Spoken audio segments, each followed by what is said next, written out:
this is Tracy, and this is Lesson 2, Part 2 of our Silhouette Cameo class. And in this little tutorial, I'll be showing you a very simple way to make a print and cut using digital files that you've downloaded from the internet. So let's get started by opening up our Silhouette Studio. And this can actually be done in the Silhouette Studio or the Silhouette Studio Designer Edition, either one. So first we're going to come up here to our file and we're going to open. And if you'll notice in here, everything that is showing right now is Silhouette Studio files. And so it doesn't look like the object that I want is actually there. So I'm going to hit my drop down menu and come to all files. And there are the files that I want. And so we're going to actually work with this Hocus Pocus pumpkin, and it's a PNG file. Go ahead and click on it, click OK. And there is your pumpkin. Wow, pretty big, huh? So I need to scale that down, and I'm going to make this so that it will fit on my crayon box. And I need it a little bit smaller. So I'm going to come up here to my scale window, and I'm going to hit lock aspect ratio because I want it to be the proportions kept the same. I'm going to go ahead and click on that, and then my width is actually the largest part, and I know that I need it to be 2.5. So I'm going to hit 2.5, leave the height, leave lock aspect ratio checked, and then hit apply. And that will just make that pumpkin the perfect size for my crayon box. Now the next thing that I'm going to do is I'm going to use the trace window. So I'm going to come up here to my trace window, which is this third window, and we're going to click on this button that says Select Trace Area.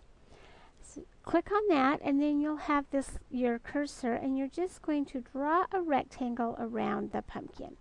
Pretty darn simple. Then we're going to come up here, we're going to click off the high pass filter, and then we're going to come down here to our threshold, and we're just going to slide it up until we've got a pretty solid pumpkin. Then what I'm going to do is I'm going to come up to this button right here, Trace Outer Edge, and I'm going to select it.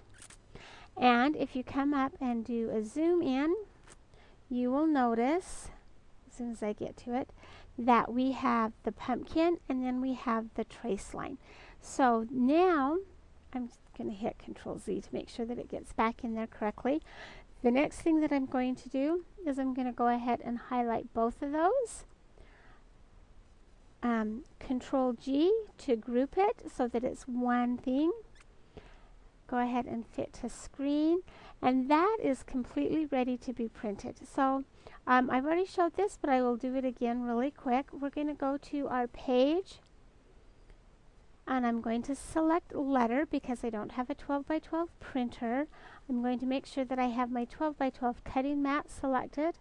I'm going to come up here to cut the registration marks, show registration marks, and it's all ready to go. And I can move this around a little bit. If I wanted to do a couple of these, I can, while it's highlighted, come to my replicate tool, and I could do another one. I could highlight both of them and replicate below, or there we go, duplicate below. If I wanted to do a mirror, I could even mirror below. And now it is all ready to be printed and then cut. Very, very simple way to use a digital file as a print and cut.